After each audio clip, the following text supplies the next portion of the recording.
Outlaw Law is brought to you by Whitaker and Hamer, attorneys and counselors at law. Your law firm for life. Welcome back into the Outlaw Lawyers. Josh Whitaker and Joe Hamer, managing partners at Whitaker and Hamer Law Firm. They are your hosts. They are practicing attorneys here in North Carolina. They have offices conveniently located in Raleigh, Garner, Clayton, Goldsboro, Fuquay, Varina, and Gastonia. I'm Morgan Patrick, consumer advocate. Again, we have that legalese conversation each and every week, hitting the hot topics, and then maybe some that you hadn't really thought about, but it'll get you thinking. If you've got an issue that you're facing, you've got a question, and you need an answer, you can call Whitaker and Hamer. Use this number, 800-659-1186. That's 800-659-1186, and leave your contact information, briefly what that call is about, and an attorney with Whitaker and Hamer will be in touch. And as always, you can email your questions to the program, questions@theoutlawlawyer.com. All right, listener questions. I love these. Josh, take it away. We got two today, Morgan. The first one is one that we have gotten a lot. It's been on the news. It's been the subject to a lot of discussion. I've got kind of a generalized version that I'm going to read out here. So here is listener question number one today is, I went under contract for a new home back in 2021. The builder gave me notice that the final purchase price will increase by $80,000 because of material and supply chain issues. Plus, the completion date has been extended. Is this a breach? What can I do?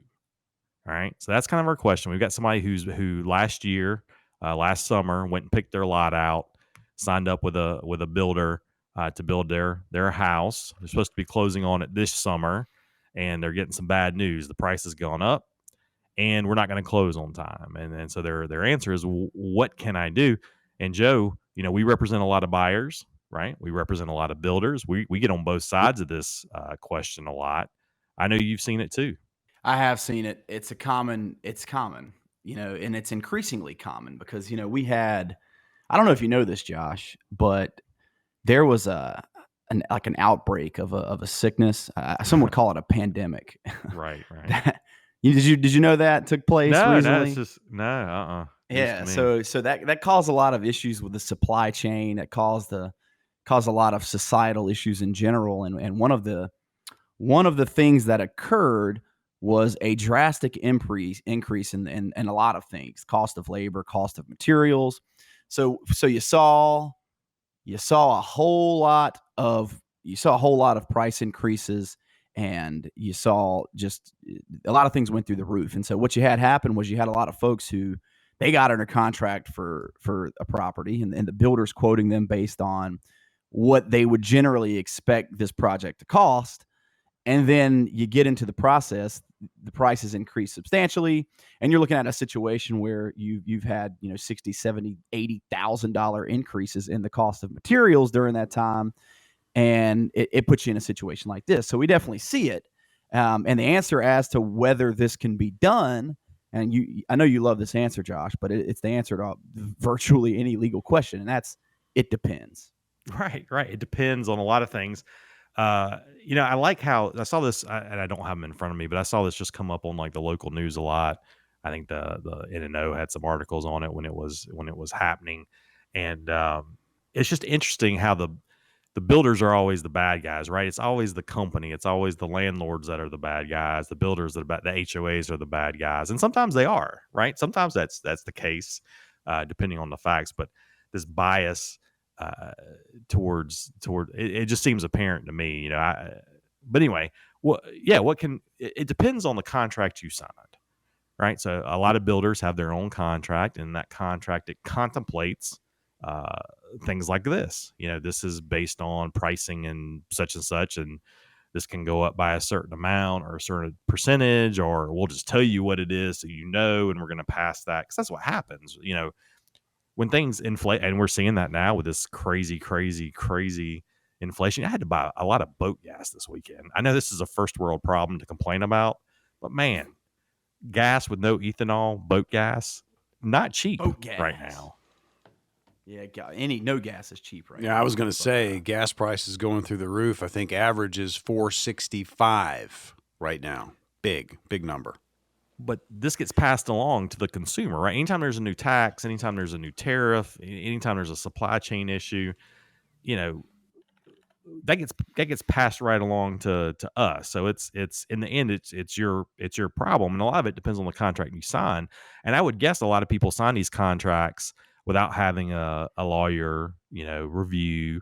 But a lot of these contracts are, stipulate we can go up on price, and if you can't do it, then you might lose some deposit. Maybe you get your deposit back. The builder's just going to sell it to somebody who can afford it. So that's but if the builder signed a contract with you that didn't allow a price increase, then maybe you have an argument that they're going to have to eat it instead of you. But still, it just depends on your bill.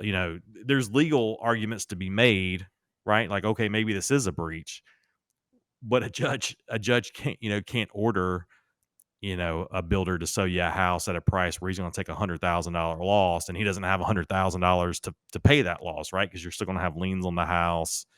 Well, the judge can order it, but you still have you're still going to have the same issues. The judge can't magically produce the funds to pay the contractors so that you don't have a property that's just riddled with liens. That can't be removed.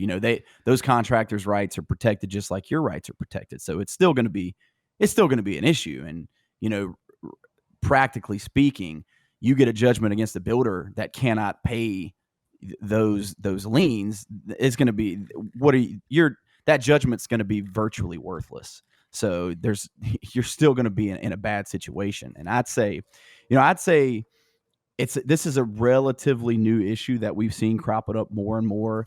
I think a lot of the builders' contracts prior to this new period we've kind of entered post-COVID didn't necessarily account for this situation, but virtually every builder we work with in the last several months has included some sort of escalation clause or something that would allow them to increase the price based on changes. So it is something that's become increasingly common, and I'd say has really become the standard recently. Yeah, you can't be in the business of building houses and just take loss after loss after loss, and some of that's got to be passed on. And I don't know, it's one of those difficult situations because, again, you certainly have sympathetic home buyers who are in a position now where they can't afford the house, if it went up too much, or it's really going to put them in a bind. But the builder also can't just take a loss on this situation that came up through no fault of their own either, right? So it just puts everybody in bad positions. But when it gets reported on, it always seems like it's the homeowner or the prospective homeowner who people sympathize with the most. But anyway, it's an interesting question. It's one we've seen a lot, and I imagine we'll see even more of coming up here soon. All right, we need to take a short break. We've got one more listener question to go before the end of the program, so we'll get right to it. You're listening to the Outlaw Lawyers, Josh Whitaker and Joe Hamer, managing partners at Whitaker and Hamer Law Firm. Again, offices conveniently located for you: Raleigh, Garner, Clayton, Goldsboro, Fuquay, Varina, and Gastonia. If you've got a legal situation that you're facing, you've got some questions, call this number, 800-659-1186. That's 800-659-1186. Leave your contact information, briefly what that call's about, and an attorney with Whitaker and Hamer will be in touch. And you can always email your questions to the program, and we'll answer them on the show, kind of like we are today. Questions at theoutlawlawyer.com. We're back right after this.